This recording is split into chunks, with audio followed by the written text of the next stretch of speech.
સર્વેભ્યો નમઃ। શું તમે જાણો છો કે સૌથી શ્રેષ્ઠ ભક્ત કોણ છે? ચાલો જાણીએ આ વિડિયો થકી।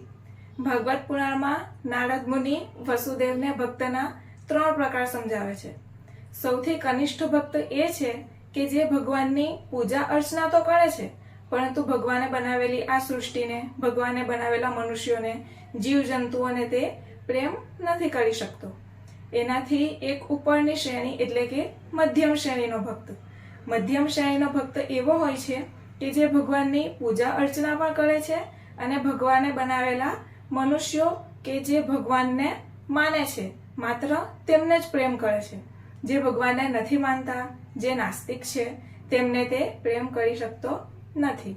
અને એનાથી ઉપરની શ્રેણી એટલે કે સૌથી શ્રેષ્ઠ ભક્ત। તો શ્રેષ્ઠ ભક્ત એ છે કે જે ભગવાનની પૂજા અર્ચના પણ કરે છે અને ભગવાને બનાવેલી સમગ્ર સૃષ્ટિને, ભગવાને બનાવેલા મનુષ્યોને, ભલે તે આસ્તિક હોય કે નાસ્તિક હોય, તથા સમગ્ર જીવજંતુઓને તે પ્રેમ કરે છે। અને એટલું જ નહીં, તે જેટલા પણ કર્મો કરે છે તે નિસ્વાર્થ ભાવે કર્મ કરે છે। એના કોઈ પણ કર્મની પાછળ સત્તા, સંપત્તિ કે પદ મેળવવાનો હેતુ હોતો નથી। આ છે શ્રેષ્ઠ ભક્ત। તો હવે આપણે સ્વનું અધ્યયન કરવું જોઈએ અને જાણવું જોઈએ કે આપણે કઈ શ્રેણીમાં આવીએ છીએ। અને જો આપણે નીચલી શ્રેણીમાં આવતા હોઈએ તો ઉપરની શ્રેણીમાં ઉઠવા માટે પ્રયત્ન કરવો જોઈએ। અને આ જ પ્રયત્નનું નામ છે સ્વાધ્યાય। અસ્તુ।